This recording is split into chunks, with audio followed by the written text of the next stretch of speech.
In this video, we're gonna take a look at Squarespace, Wix Studio, and Webflow.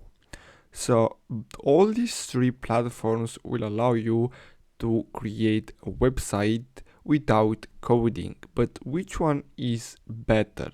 So we're gonna take a look based on pricing and features. Now here, as you can see on Webflow, we have a free plan. It will allow you to publish 2 pages and have a Webflow domain.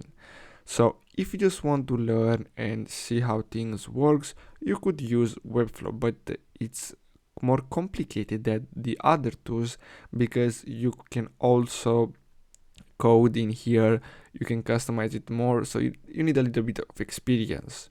But on Wix Studio, as an example, it's easier and it's more popular, so it's easier to find documentation. So as you can see, the basic plan will start at 12 euros and you can create 3 sites.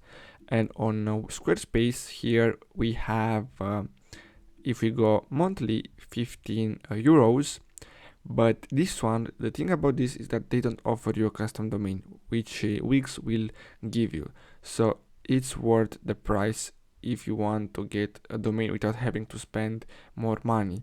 But if you already have the domain, you could use Squarespace because they have more features, and as you can see, 0 transaction fee on invoices, but they're gonna take a 3% transaction if you have an online store. So I really hope you found this video helpful. Thanks for watching, guys.